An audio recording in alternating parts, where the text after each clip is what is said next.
সালাতের পরে বেতনের নামাজের পরে 2 রাকাত নফল পড়া যাবে?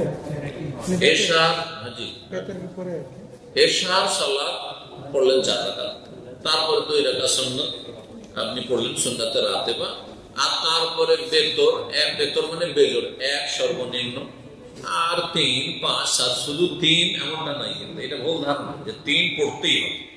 সর্বনিম্ন বেজোড় 1, সুতরাং 1 বেতন আছে। 1 নামাজ নেই যারা বলে তারা হাদিস অস্বীকার করে। ইন্নাল্লাহ বিতুরুন ইউহিব্বুল বিত, আল্লাহ বেজোড় বেতর, আল্লাহ বেতরকে ভালোবাসেন। আল্লাহ বেজোড় মানে 3 নাকি? খ্রিস্টান ধর্ম। হ্যাঁ, তো সর্বনিম্ন বেজোড় কি 1, শুধু 1 রাকাত বেতর বহু হাদিসে রয়েছে সহিহ আওতারা বেওয়াই 1 রাকাত বেতর পড়তে পারেন। তাহলে কেউ যদি 7 রাকাত পড়ে হয়ে গেল তার কাজ জি এর সাথে।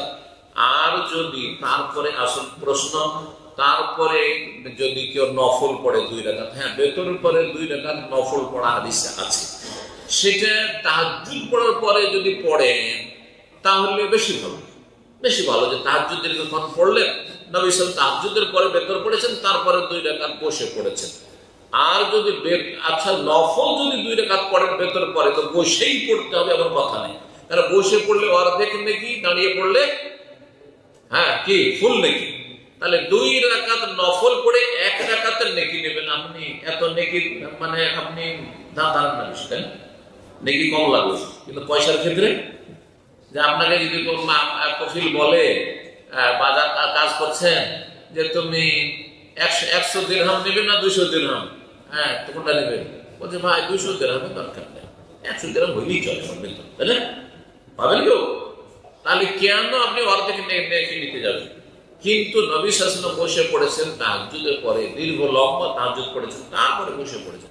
মসজিদে বসে পড়বেন না। যদি শরীরে অসুস্থ থাকে, দুর্বল লাগছে, সেটা আর ক্লান্ত লাগছে, সেটা আলাদা কথা। কিন্তু আপনি কম নেকি নেওয়ার জন্য বসে নফল পড়া মানে দাঁড়িয়ে পড়া যেতে পারে। বিষয় যদি পড়তে হয় বাসায় এসে পড়বে না, ওই খোড়ার মতো মসজিদে। আর মসজিদে যদি বসে আপনাকে নামাজ পড়তে দেখে কেউ, তাহলে আপনাকে পাশে এসে আপনার হিতাকাঙ্ক্ষী যারা জিজ্ঞাসা করবে না যে ভাই আল্লাহ সুস্থ রাখুন, কি অসুস্থ নাকি, বলবে না? তাহলে মানুষের কি মনে করবে আমি অসুস্থ। এই জন্য আরবদের কাছে বৈশা খোড়ার মতো নফল পড়া কিন্তু মসজিদে পাবেন না আরব দেশে, এটা আমাদের দেশে পাবেন। সুন্নতের খেলাফ কাজ। যদি বসেই পড়তে হয় তো বাড়ি গিয়ে পড়বেন, ঘরে গিয়ে পড়বেন, আর না হলে মসজিদে হলে দাঁড়িয়ে পড়বেন, যাতে মানুষের রোগী না মনে করে, সুস্থ মানুষ।